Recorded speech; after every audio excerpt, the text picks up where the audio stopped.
Hello everyone, this is Kanika Sharma from Jai Shri Shyam class. Welcome to you all.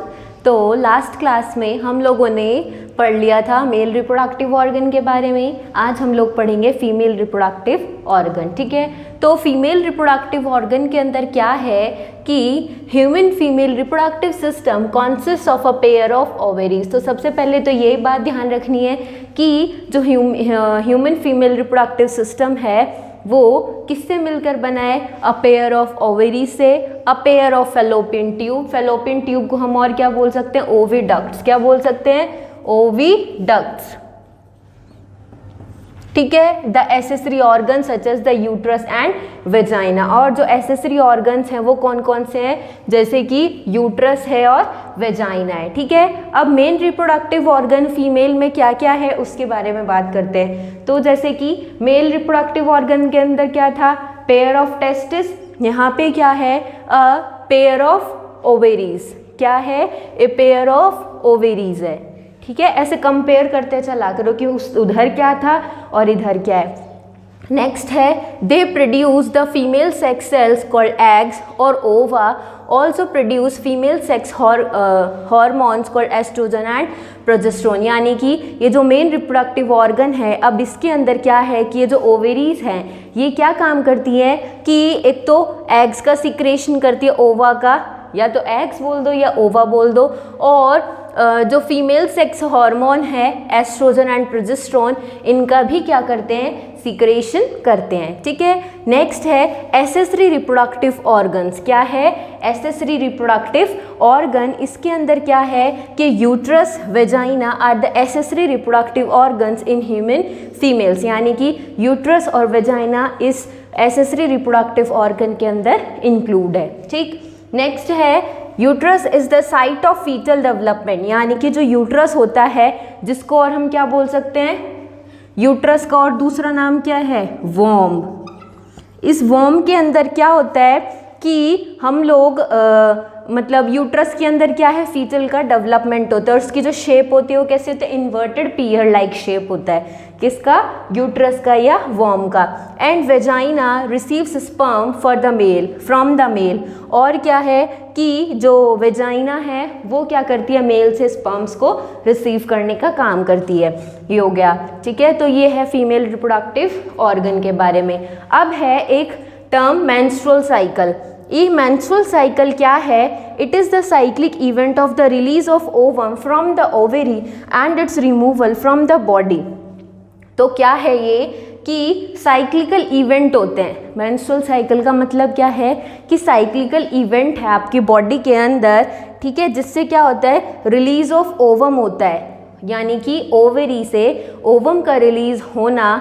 ठीक है, और then body से रिमूवल होना if the egg is not fertilize और if ovum is not fertilize. ठीक है, इस सिचुएशन में मेंस्ट्रुअल साइकिल क्या है?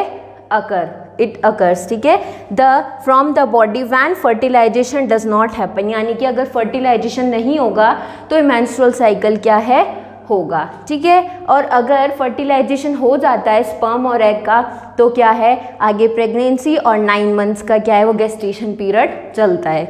फिर क्या है? During the menstruation the blood rich endometrium of the uterus also breaks down. यानी कि इस मेंस्ट्रुएशन के अंदर होता क्या है कि जो एंडोमीट्रियम वॉल होती है, यानी कि यूट्रस की 3 वॉल होती हैं। यूट्रस की 3 वॉल होती हैं, पेरीमीट्रियम, मायोमीट्रियम एंड एंडोमीट्रियम। ठीक है, तो आपकी बुक में इतना गिवन नहीं है। तो जो एंडोमीट्रियम वॉल है उसका क्या होता है? लोअर पार्ट का ब्रेक डाउन होता है। ठीक है, और ब्रेक डाउन होगा तो it break down in the form of blood.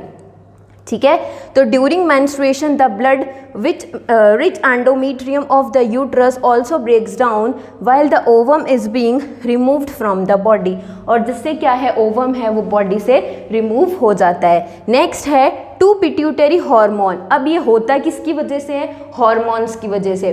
तो हार्मोन्स, पिट्यूटरी हार्मोन्स कौन से? LH यानी कि luteinising hormone, FSH follicle stimulating hormone, and 2 ovarian hormone that is estrogen and progesterone all have their roles and menstruation. यानी कि menstruation के अंदर pituitary hormones का that is LH and FSH, ovarian hormone का that is oestrogen and progesterone, इन सब का क्या है रोल होता है जिसकी वजह से ये मेंस्ट्रुएशन है ये होता है। ठीक है, नेक्स्ट है in humans the cycle repeats every 28 days, यानी कि जो ह्यूमन है उसके अंदर ये जो साइकिल है ये हर 28 डेज से क्या है रिपीट होता है। और ये जो 28 डेज है it can vary from one female to next female, it depends on hormones. ठीक है, तो ये मेंस्ट्रुएशन साइकिल है। तो ये जो मेंस्ट्रुअल साइकिल है ये टोटली किस पे डिपेंड है, हार्मोन पे, यानी कि पिट्यूटरी हार्मोन पे या ओवेरियन हार्मोन पे। ठीक है, और ये जो मेंस्ट्रुअल साइकिल है ये किस में होता है, बताओ किस में होता है, प्राइमेट में होता है। किसके अंदर होता है, प्राइमेट फीमेल्स के अंदर। किसके अंदर, प्राइमेट फीमेल्स के अंदर। अब ये प्राइमेट फीमेल्स में कौन इंक्लूड है, जैसे कि ह्यूमन बीइंग और जैसे कि एप्स, मंकीज, इन फीमेल्स में क्या है ये मेंस्ट्रुएशन साइकिल होता है। ठीक है, और ये किस पे टोटली डिपेंड है, हार्मोन्स पे। और किस चीज़ का ब्रेकडाउन होता है, बताओ किस चीज़ का ब्रेकडाउन बताया, एंडोमेट्रियम की जो लोअर पार्ट का जो वॉल है उसका ब्रेकडाउन होता है और जो ओवम है वो हमारी बॉडी से रिमूव हो जाता है। ठीक है, ये है सिंपल सा इस मेंस्ट्रुअल साइकिल के अंदर। तो अब हम लोग नेक्स्ट पढ़ेंगे कि भाई कैसे आगे आगे इस रिप्रोडक्टिव ऑर्गन्स और सब टॉपिक्स क्या हैं उसके बारे में देखते हैं। पहले इस मेंस्ट्रुअल साइकिल को आप एक बार नोट डाउन कर लो। तो मेंस्ट्रुअल साइकिल है वो टोटली किस पे डिपेंड था, हार्मोन्स पे। हार्मोन्स भी कौन से, ओवेरियन हार्मोन और पिट्यूटरी हार्मोन्स। हाँ, तो अब है नेक्स्ट हेडिंग फर्टिलाइजेशन। तो फीमेल रिप्रोडक्टिव ऑर्गन पढ़ लिया, मेंस्ट्रुअल पढ़ लिया, मेंस्ट्रुअल साइकिल। अब हम पढ़ेंगे फर्टिलाइजेशन, यानी कि अगर मेंस्ट्रुअल साइकिल हो ही ना तो इसका मतलब क्या है, मेंस्ट्रुएशन नहीं है तो इसका मतलब क्या है कि स्पर्म एंड एग का फ्यूजन होके क्या है, फर्टिलाइजेशन हो गया। तो फर्टिलाइजेशन में क्या हुआ, ह्यूमन रिप्रोड्यूसेस सेक्सुअली, कॉमन सी बात है, the male produces sperms and the female produces eggs, यानी कि जो मेल है वो प्रोड्यूस करता है स्पर्म्स और जो फीमेल प्रोड्यूस करती है वो होता है eggs. When the sperm fuses with egg it forms a zygote that give rise to a new progeny, यानी कि जब किस किस का फ्यूजन हुआ, एग का, और जब स्पर्म्स का जो फ्यूजन हुआ तो क्या प्रोड्यूस हो गया, एक नई प्रजाति क्या है प्रोड्यूस हो गई। ठीक है, नेक्स्ट है कॉन्ट्रासेप्टिव मेथड्स। अब यानी कि कॉन्ट्रासेप्टिव का मतलब क्या है, how to prevent more pregnancy और फर्टिलाइजेशन। ठीक है, तो प्रेगनेंसी को मतलब प्रिवेंट करने के लिए क्या क्या कॉन्ट्रासेप्टिव मेथड्स हैं। तो फर्स्ट पहले तो हम देखें कि रिप्रोडक्टिव हेल्थ क्या है इसमें। तो it deals with the prevention of STDs, यानी कि इसके अंदर क्या है कि सेक्सुअली ट्रांसमिटेड डिजीज़ हैं वो क्या है मतलब एक पार्टनर से दूसरे पार्टनर में क्या है ट्रांसमिट ना हो सके, तो ये भी क्या है कॉन्ट्रासेप्टिव मेथड इसमें भी क्या है यूज़फुल है। ठीक है, अब एंड अनवांटेड प्रेगनेंसी, ये दो क्या है मेन रीजंस हैं किसके, कॉन्ट्रासेप्टिव मेथड्स के। क्या क्या रीज़न है कि एक तो STD यानी कि सेक्सुअली ट्रांसमिटेड डिजीज़ हैं वो क्या है ट्रांसमिट ना हो सके, या अनवांटेड प्रेगनेंसी है वो अवॉइड हो सके। तो understanding the reproductive system is also a part of reproductive health awareness, ये सिंपल सा है। नेक्स्ट है कॉन्ट्रासेप्टिव्स। अब इस कॉन्ट्रासेप्टिव में क्या है, they are the device that prevent unwanted pregnancy and help to avoid STDs, यानी कि इसके अंदर क्या है वही बात सिंपल सी कि to avoid pregnancy and to transmit the sexual transmitted diseases from one partner to the another, contraceptive methods are useful. Contraceptives can be of various types such as mechanical barriers, hormonal, chemical methods, surgical methods etc. ये क्या है types है contraceptives की, या तो mechanically भी या हार्मोनली या केमिकल मेथड्स या सर्जिकल मेथड्स।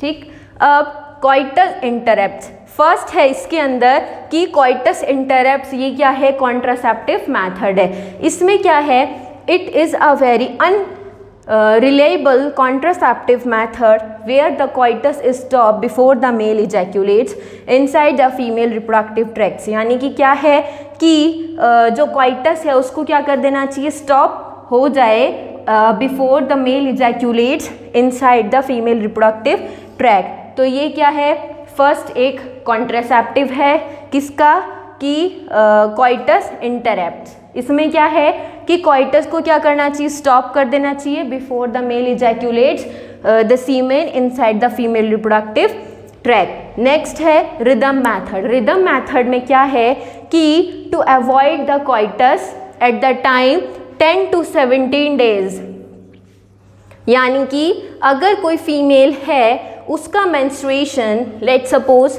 1 डेट को हुआ तो 10 to 17 डेज, यानी कि 1 डेट को लाइक सपोज मेंस्ट्रुएशन हुआ तो 10 डेट टू 17 डेज तक क्या करना है, कोइटस को इंटरप्ट, या ये बोल सकते हो कि कोइटस को अवॉइड करना है। इससे क्या है कि क्योंकि ये क्या है, फर्टाइल पीरियड होता है। कैसा पीरियड, फर्टाइल पीरियड, जिसके अंदर जो एग है वो रिलीज होता है ना। तो यानी कि फर्टाइल पीरियड है, इसमें क्या है, प्रेगनेंसी के चांस ज़्यादा रहते हैं। तो इसमें इस रिदम मेथड में यही है कि to avoid the coitus at the 10 to 17th days of menstruation in female which is called the fertile period। ठीक है, तो it is also a method of contraception where coitus is avoided when the female is fertile and chances of fertilization are very high. ये है आपका rhythm method. Next है condoms. इसके अंदर क्या है, most effective methods of contraception, ये भी मोस्ट इफेक्टिव मेथड है। मैकेनिकल बैरियर, कैसा बैरियर है ये, मैकेनिकल, यानी कि अभी ऊपर पढ़ा था कि such as mechanical barrier, hormonal, chemical method, surgical methods, ये सब क्या है, मेथड्स हैं। तो ये कैसा है, condoms, that is mechanical barrier. इसमें क्या है, प्रिवेंटिंग प्रेगनेंसी के लिए क्या है कि mechanical barrier that stops the semen from entering the female tract preventing pregnancy. ठीक, it also avoid the possibility of contracepting the STDs, यानी कि इसमें क्या है कि जो सीमेन है मेल का वो फीमेल रिप्रोडक्टिव ट्रैक्ट में क्या है, एंटर नहीं कर पाता है। और क्या है कि जो सेक्सुअली ट्रांसमिटेड डिजीज़ हैं, अच्छा एक सेक्सुअल ट्रांसमिटेड डिजीज़ बताओ कौन सी होती है, एक ही बता दो और ज़्यादा मैं पूछ नहीं रही। सेक्सुअल ट्रांसमिटेड डिजीज़, एक कोई नेम बता दो, कोई भी, क्या नेम है सेक्सुअली ट्रांसमिटेड डिजीज़ का, बताओ। चलो कितना नॉलेज है मैं भी देखूं। एक सेक्सुअली ट्रांसमिटेड डिजीज़ का कोई नेम बताओ, क्या नेम है, बताओ, कभी पढ़ा नहीं है क्या, सेक्सुअली ट्रांसमिटेड डिजीज़? तो ये है सिफिल्स या फिर गोनोरिया, ठीक है, या फिर HIV एड्स, ये सब क्या हैं आपकी सेक्सुअली ट्रांसमिटेड डिजीज़ है। कौन कौन सी, सिफिल्स, गोनोरिया या फिर HIV एड्स, ठीक है। तो ये सेक्सुअली ट्रांसमिटेड डिजीज़ है। अच्छा, अब क्या है कि हमने मैकेनिकली तो पढ़ लिया, एक क्या है सर्जिकल मेथड भी होता है। सर्जिकल मेथड के अंदर क्या है कि जो फीमेल है उसके अंदर क्या करते हैं, देखो एक बार यहाँ छोटा सा पॉइंट है, इसको और समझ लेते हैं कि सेक्सुअली नहीं, सर्जिकल मेथड, सर्जिकल मेथड, इस सर्जिकल मेथड के अंदर क्या है कि फीमेल में देखते हैं। तो फीमेल में क्या होता है कि जो फीमेल में फैलोपियन ट्यूब्स होते हैं, या हम बोलेंगे ओविडक्ट्स होते हैं, है ना, ऐसे ओविडक्ट्स होती है ना, ये फैलोपियन ट्यूब, ये यूट्रस हो गई, ठीक है, आगे फिर वेजाइना वगैरह।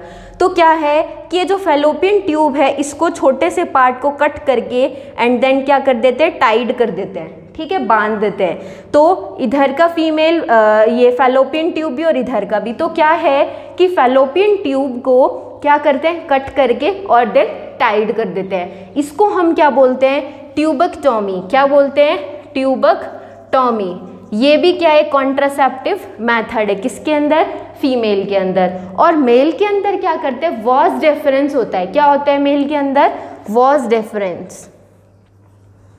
इसको क्या करेंगे, कट करके एंड देन टाइट कर देंगे, यानी कि बांध देंगे, कट एंड देन टाइट। इस प्रोसेस को हम क्या बोलते हैं, वैस्केटॉमी। क्या बोलते हैं, वैस्केटॉमी। यानी कि अगर फीमेल के अंदर फैलोपियन ट्यूब को कट करके बाइंड किया जा रहा है, इसको तो हमने क्या बोला, ट्यूबेक्टॉमी। ये कैसी मेथड है, सर्जिकल मेथड। और मेल के अंदर क्या करते हैं, वॉस डिफरेंस को कट करके एंड देन टाइट कर देते हैं, इसको हम बोलते हैं क्या, वैस्कीटॉमी। ठीक है, ये हो गया आपका सर्जिकल मेथड्स। तो आज हमने पढ़ा मैकेनिकल, क्या क्या पढ़ा हमने, बेरियर मेथड, ठीक है, मैकेनिकल बेरियर मेथड था, और कौन सा था वो, एक तो हमने पढ़ा कॉन्ट्रासेप्टिव में कॉइटस इंटरप्ट्स, एक हमने पढ़ा रिदम मेथड, एक हमने पढ़ा कॉन्डम्स, एक पढ़ लिया सर्जिकल मेथड। ठीक है, तो और जो नेक्स्ट बचे हैं वो नेक्स्ट क्लास में देखेंगे, हार्मोनल वगैरह भी बचे हैं ना।